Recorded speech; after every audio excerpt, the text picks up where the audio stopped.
Inilabas ng Pulse Asia ang resulta ng kanilang March 2025 Ulat ng Bayan Pre-Election Preferences Survey. Nakatutok si Bernadette Reyes. Sa first quarter ulat ng Bayan Pre-Election Preferences Survey ng Pulse Asia para sa eleksyon 2025, 16 na senatorial candidates ang may statistical chance na manalo kung ginawa ang eleksyon noong panahong ginawa ang survey.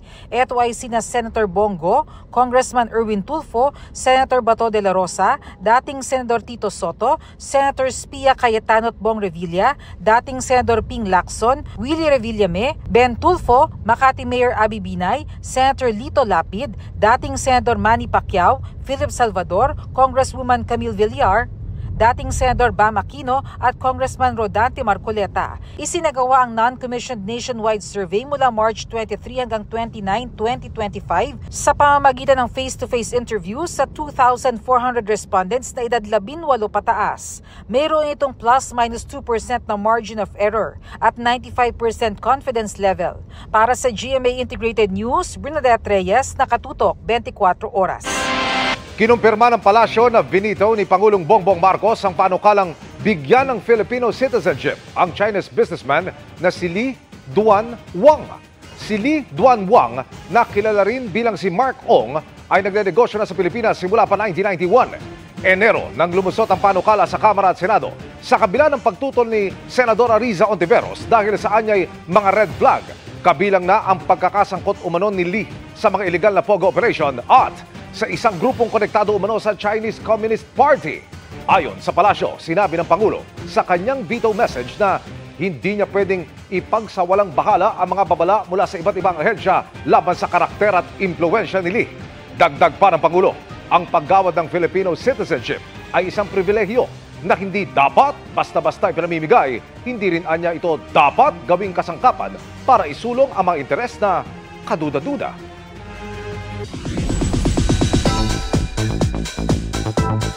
Happy Friday, chikahan mga kapuso!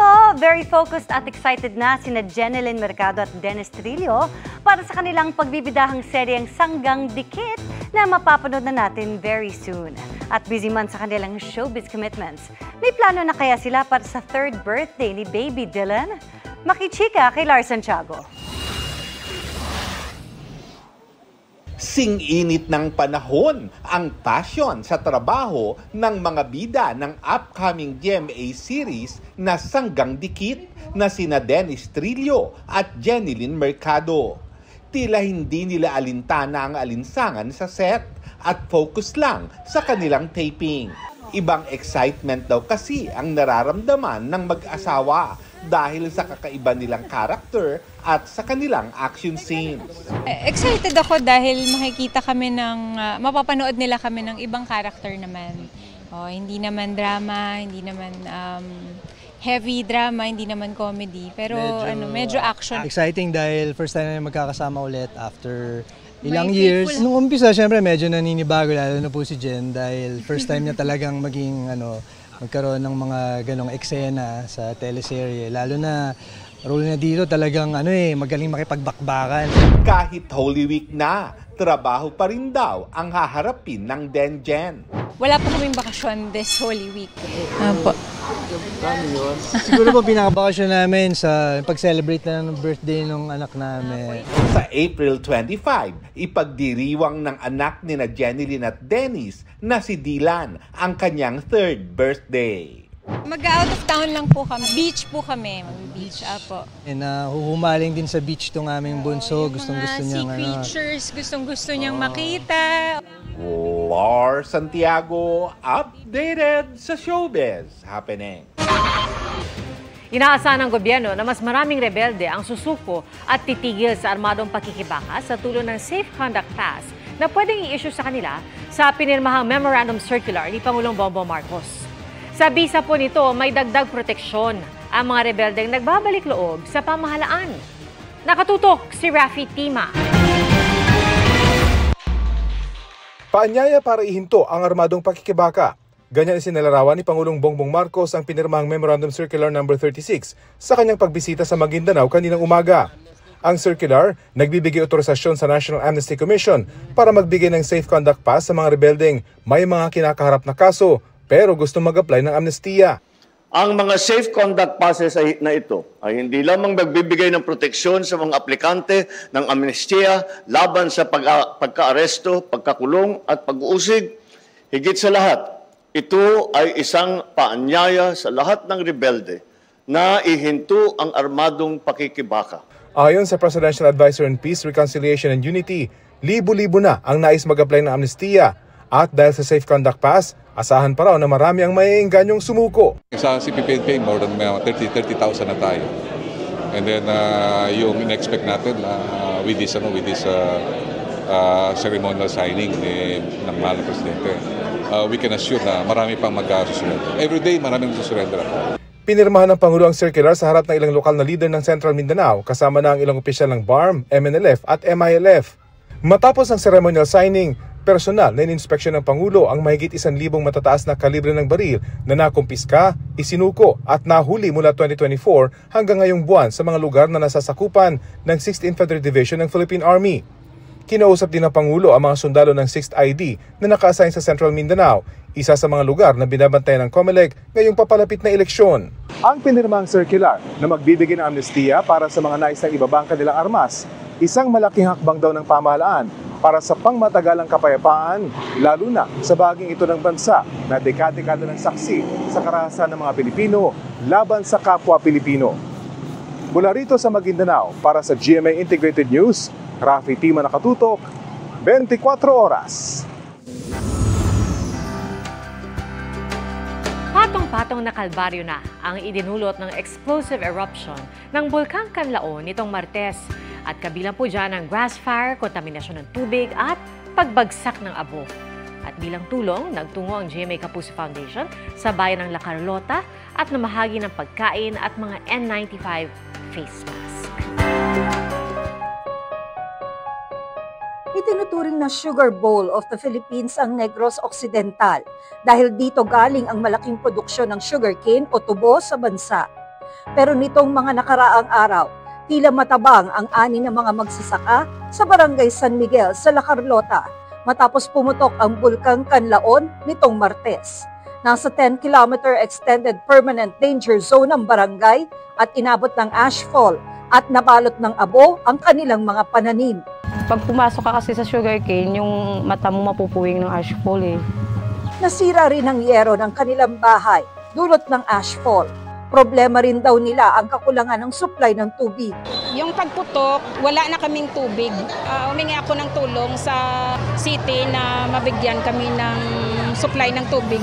Sa pagtutulungan ng GMA Kapuso Foundation at 62nd Infantry Battalion at 303rd Infantry Brigade Philippine Army, nakapamahagi tayo ng food packs at N95 masks sa mahigit 5,000 individual sa bayan ng La Carlota at mahigit 1,000 individual sa La Castellana na naapektuhan ng Bulkang Kanlaon.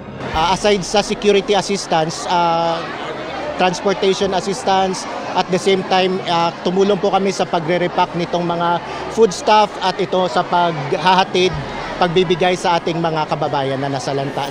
Paparating na rin ang pangalawang pugso ng tulong na magtutuloy-tuloy hanggang weekend. Sa mga nais makiisa sa aming proyekto, maaaring magdeposito sa aming bank accounts o magpadala sa Cebuana Luwilier. Pwede rin online via GCash, Shopee, Lazada, Globe Rewards at Metrobank Credit Card.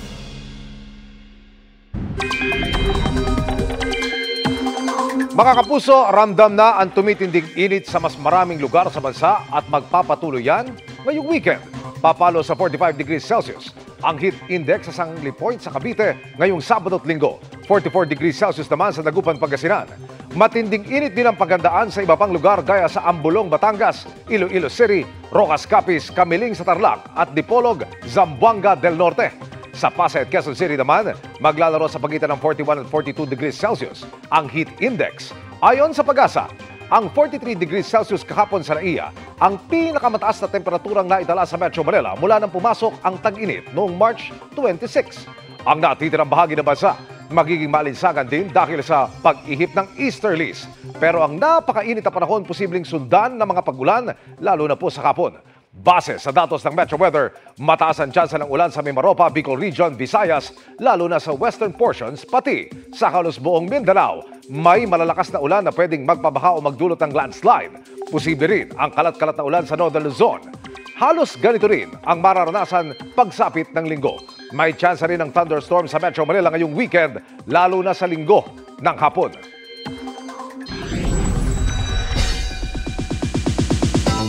Avisala mga kapuso! Sabay-sabay na nating mapapanood ang full trailer ng upcoming series na Encantadia Chronicles Sangre. Pero bago yan, may ilang pasilip muna ang cast sa kanilang pagbabalik sa mundo ng paborito nating telefantasya. Makichika kay Lars Santiago.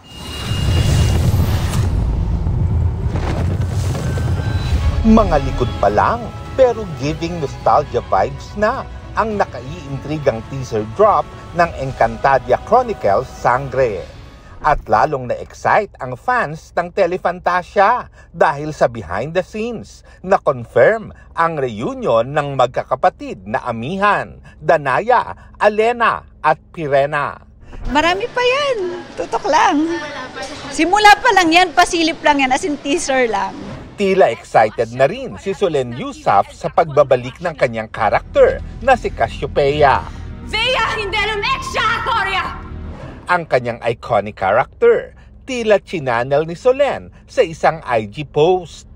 Pati ang kanyang evil twin sa series na si Mitena, played by Rian Ramos, ay may nirepost naman na artwork ng kanyang character. Ever since the first few taping days pa lang that I've had for this, nawawaw na ako sa mga materials. Kwento pa ni Rian, kahit newbie siya sa Encantadia, ay damanan niya ang love ng fans. Pero ang excitement na yan, dodoble pa. Dahil mga kapuso, the long wait is over. Mapapanood na natin ngayong gabi ang full trailer ng serye.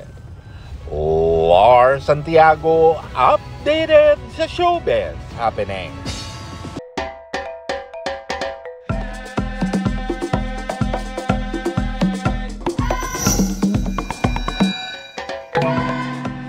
Mula sa heritage sites hanggang sa nagsasarapang mga delicacies, imposible ang hindi po kayo ma-in-love sa tinaguriang City of Love ng Pilipinas. At dyan po ang next stop ng Summer Pasyalan. At makakasama nating magbalik-bayan si Kim Salinas na GMA Regional TV.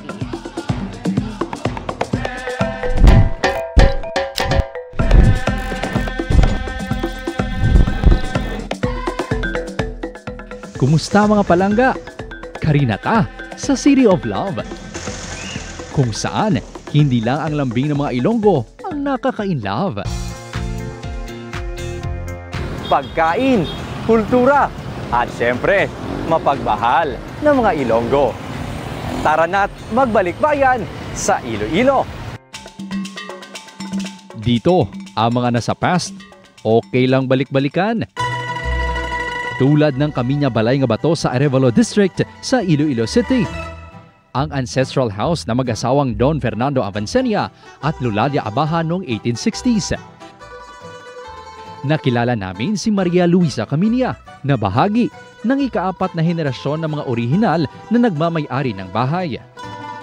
Welcome to Balay nga Bato. This has been marked, of course, by the National Museum in December 23, 2015 as an important cultural property, meaning to say we possess, of course, cultural significance. Hanggang ngayon, nananatili ang antik na mga gamit dito sa bahay, gaya na lamang ng mga lumang larawan, muebles, nagpapatunay ng pagpapahalaga ng pamilya sa mga lumang kagamitan. Sa bahaging ito ng bahay, isinasagawa ang paghahablon o paghahabi. Itong hablon weaving ang isa sa mga sinaunang kabuhayan sa Western Visayas bago pa man dumating ang mga Kastila. This house came from weaving.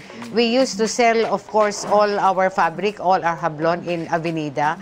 We were called the textile capital of the Philippines. All weavers would be normally along the river because we use the natural of course, dye. Escalera de Principal ang tawag sa main staircase sa mga lumang bahay tulad nito. Ladies should walk sideways. They carry their saya with them. And then, of course, you have to use the handrail. Nasa ikalawang palapag ng bahay ang isang heritage restaurant kung saan titikman naman ang mga sikat na pagkaing Ilonggo, ang authentic Pansit Molo. The secret of Pansit Molo is in your broth. You add hamon and then the pork, bony parts of the chicken, and you saute it with garlic, and you add the chives. We add evaporated milk. Sarap. May isa pa tayo dito, no, yung signature drink of the house. Signature drink of the house. Chocolate Batirol with ugoy-ugoy, isang uri ng Pinoy biscuit. So, ilustrado way, dapat naka-pinky up. When you dip it, ugoy-ugoy, perfect combination.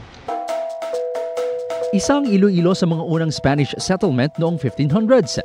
Maraming simbahan ang itinayo rito ng mga Kastila para mapalaganap ang Kristyanismo. First stop natin, ang makasaysayang simbahan ng San Joaquin. Isang National Cultural Treasure at National Historical Landmark. Mga kapuso, itong San Joaquin Church ay binuo pa noong 1869 at isang magandang ehemplo ng Spanish colonial architecture. Binuo ito ng mga sikat na manlililok, mason at mentor mula pa sa Mexico at Spain. Tulad ng mga simbahang ginawa ng panahong iyon, gawa rin ito sa coral stones at limestones at binuo gamit ang egg whites. Ang nagpa-espesyal, ang intricate stone carving sa harap ng simbahan. Featured here is the historical event that happened during the war between the Spanish Kingdom and the Moroccans. The event took place at Tetuan in Morocco. Ito naman, Santo Tomas de Villanueva Parish Church o ang Miagao Church. Isa sa best examples ng Baroque churches sa Pilipinas. Bas-reliefs din o stone carvings ang makikita sa fasad niya. May mga native trees din sa paligid gaya ng papaya at guava trees. At syempre, hindi mawawala ang kanilang patron na si St. Thomas of Villanueva. 1786 binuo ang Miagao Church. Makakapal ang stone walls nito at mayroong 2 bell towers na dinisenyo bilang proteksyon sa mga Moro. It is also designed for earthquake. The small niches are designed for the mga kanyon. National Historical Landmark, National Cultural Treasure ang Miagao Church at isa ring UNESCO World Heritage Site. Kailangan ko talaga na mag-undergo ng mga training tsaka ma-identify kung ano yung mga chemicals ang pwede namin gamitin para maglinis kang stones ng church. Ito naman ang St. John of Sahagun Parish o Tigbawan Church na itinayo noong 1575. Isa sa mga pinakamatandang simbahan na nakatayo pa rin sa bansa. Ito ang unang Jesuit boarding school for boys sa Pilipinas. Ang Tigbawan Church ang isa sa ilang simbahan dito sa atin na may Churrigueresque style na nauso sa Spain noon pang 17th century. Mas detalyadong stone carvings. May disenyong cupolas at krus ang bell towers. The oldest existing facade in Iloilo and in Panay. Maraming makukulay na mosaics na sumasalamin sa iba't ibang biblical scenes. Gaya ng Stations of the Cross, mayroon ding napakalaking dome na may interpretation ng Italian poet na si Dante Alighieri ng Heaven at Hell. Ginuhit nila muna daw sa isang malaking tiles, tapos they break it into mosaic parts. Iniisa-isa na nilagay dito. Mga kapuso, sa pag-usbong ng maraming pagbabago sa lipunan, mahalaga pa rin na patuloy ang ating pagtuklas ng mga bagay-bagay na kahit matagal na panahon nang nangyari, bahagi pa rin ng ating ipinagmamalaking lahi. Kaya tara't balikan ang nakaraan at silipin ang kasaysayan. Kim Salinas para sa Balikbayan, The GMA Integrated News Summer Pasyalan. Nakatutok 24 oras.